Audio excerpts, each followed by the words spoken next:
Hello friends. तो यहाँ पर एक दूसरी वीडियो है जो बेसिक इंग्लिश सिखाई जा रही है उसके ऊपर। एक वीडियो पहले अपलोड हो चुकी है, आप प्लेलिस्ट चेक कर सकते हो इंग्लिश की। चैनल को सब्सक्राइब अभी तक नहीं किया तो चैनल को सब्सक्राइब कर लो। और अब आज वाला जो टॉपिक है वो भी और ज़्यादा इंटरेस्टिंग है। कल बेसिक टॉपिक लिया था, थोड़ा एडवांस होता जाएगा। होप आपको वीडियो अच्छी लगेगी। तो चलो, मेक एवरीडे लाइफ अमेजिंग करते हैं। So I am starting the basic English grammar. जिसको भी लगता है ना कि इंग्लिश मुझे नहीं आती है या ग्रामर करने में कहीं प्रॉब्लम आती है, तो ये बिल्कुल बेसिक चीज़ से स्टार्ट हो रही है। तो वो बेसिक से स्टार्ट होकर एडवांस लेवल तक जाएंगे। तो अगर आपको वीडियो पसंद आए उसको लाइक करिए, शेयर करिए और चैनल को सब्सक्राइब करिए। आपको डेली का स्टफ मिलेगा, कहीं ना कुछ नया सीखने को मिलेगा। नया नहीं तो पुराना रिकॉल हो जाएगा। तो grammar is not a tough, English is not tough a language.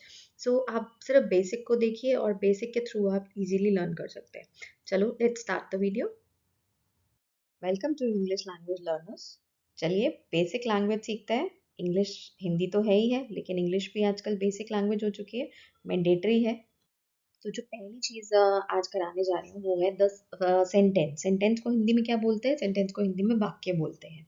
अब ये सेंटेंस बनता कैसे है? देखो, सबसे पहले एक शब्द बनाना है। शब्द मतलब एक वर्ड बनाना है। वर्ड कैसे बनेगा? जब हम ग्रुप ऑफ लेटर्स को ज्वाइन करते हैं तो वर्ड बनता है। आपके सामने द लिखा हुआ है। द में पहला लेटर क्या है? टी है, दूसरा एच है, ई है। तो इन तीनों को मैंने ज्वाइन किया तो ये द बन गया, दी बन गया। दैट इज, अब अगला वर्ड देखें तो सेंटेंस है आपके सामने। तो S E N T E N C E, ये सारे के सारे लेटर्स हैं जो इस वर्ड को बना रहे हैं। तो जब हमने इन लेटर्स को जोड़ दिया तो हमारे पास एक वर्ड बन गया। अब जब हम इन वर्ड्स का ग्रुप इकट्ठा करते हैं तो हम जब किसी चीज को फॉर्म करते हैं तो उसको बोलते हैं sentence. The group of words form sentence है। तो अब जब हम इनको ज्वाइन करेंगे वर्ड्स को, तो हम क्या बना लेंगे? हम सेंटेंस बना लेंगे। तो a sentence is a group of words that makes complete sense. अब वो बना तो लेंगे, लेकिन एक चीज, ग्रुप ऑफ वर्ड्स को ज्वाइन करने पर सेंटेंस कब बनेगी? जब उसमें से किसी तरह का कोई सेंस निकल कर आ रही होगी। अगर कोई सेंस नहीं निकलेगी तो फिर कोई भी नहीं है। My name is, my name is, words तो मैंने जोड़ दिए, माई नेम इज, लेकिन मैंने उसको जोड़ तो दिया बट उसका कोई मीनिंग निकल कर नहीं आ रहा, उसकी कोई सेंस नहीं बन रही है। तो जब मैं प्रॉपर फॉर्म में बोलूंगी माई नेम इज तारिका, तो फिर एक प्रॉपर सेंस बन रही है। तब ये जाकर एक सेंटेंस बन जाएगा। Next, each sentence ends with a full stop, question mark और एन एक्सक्लेमेशन मार्क। देखो, या तो हिंदी में पूर्ण विराम बोलते हैं और कहीं ना कहीं हम क्वेश्चन मार्क लगाते हैं, फुल स्टॉप लगाते हैं। तो जब हम एक सेंटेंस को कंप्लीट करना चाह रहे हैं तो हमें क्या करना है? फुल स्टॉप लगाना है या क्वेश्चन मार्क लगाना है या फिर एक्सक्लेमेशन मार्क लगाना है, जो भी उस सेंटेंस की हमारी रिक्वायरमेंट है। Next, sentence always starts with a capital letter. ये तो मैंडेटरी है कि सेंटेंस जो है उसकी शुरुआत हमेशा कैपिटल लेटर से होनी चाहिए। आपके सामने इतने सारे सेंटेंसेस लिखे हैं, देखिए फर्स्ट लेटर जो है वो कैपिटल है। नेक्स्ट जो हम कर रहे हैं वो कर रहे हैं use of a and an. A, an और द, ये हमारे तीन आर्टिकल्स कहलाते हैं, बट आर्टिकल्स को हम नेक्स्ट वीडियोस में डिस्कस करेंगे। अभी बेसिक यूज करते हैं। ए और एन को कहाँ पर यूज किया जाता है? A and an are use to tell about a single thing. कभी भी एक चीज के बारे में जब हम बात करते हैं तो या तो ए यूज करेंगे या फिर हम एन यूज करेंगे। लेकिन जब आपको वर्ड्स की साउंड स्टार्टिंग में जो मिले वो वॉवल से मिले, कल की वीडियो में डिस्कस किया था वॉवल्स क्या होते हैं, ए ई आई ओ यू। तो जब आपको उन वॉवल्स में साउंड मिलती है तब हम हमेशा एन लगाते हैं। That is, an is use before the words that starts with the sound made by the letters A E I O you.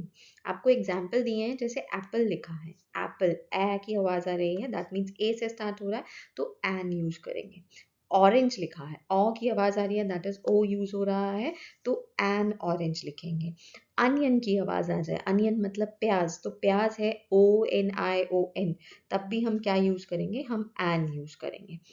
Aeroplane है, एरोप्लेन, एरोप्लेन में स्टार्टिंग हो रही है ए से, तो एरोप्लेन में भी हम क्या यूज करेंगे? एन यूज करेंगे। अब ये वॉवल्स को छोड़ के जो बाकी के बचे हुए हमारे पास कॉन्सोनेंट साउंड्स हैं, उनमें जो लेटर्स हमारे पास बच गए उनको हम कॉन्सोनेंट्स बोलते हैं। तो जब भी कॉन्सोनेंट की साउंड हमारे पास आ रही होगी तो हम ए यूज करेंगे। जैसे मैंने बोला मैंगो, मैंगो में एम आ रहा है, MANGO, तो मैंगो है तो यूज कर रहे हैं हम।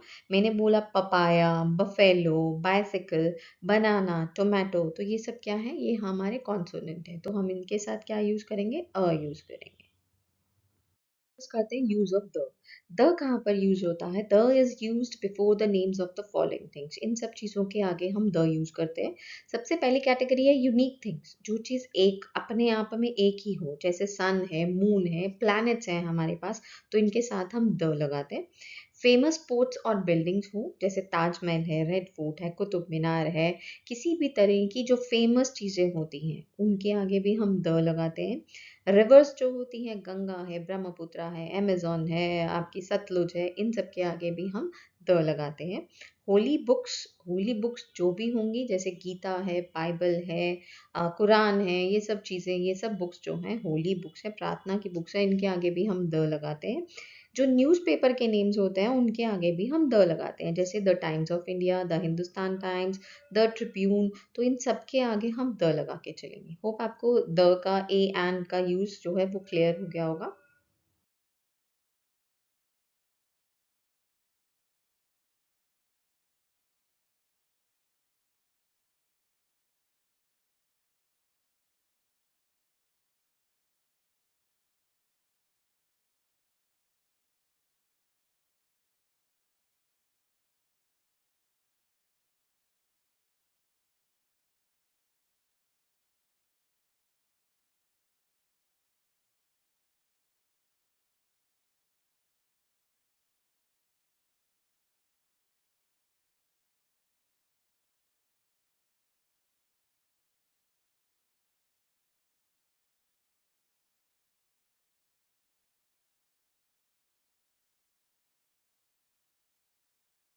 नेक्स्ट जो टॉपिक है वो है क्वेश्चन वर्ड्स। हमारे पास बहुत सारे क्वेश्चंस, मतलब कुछ भी पूछना, कहीं भी किसी चीज में डाउट है तो हमने क्वेश्चन पूछना है।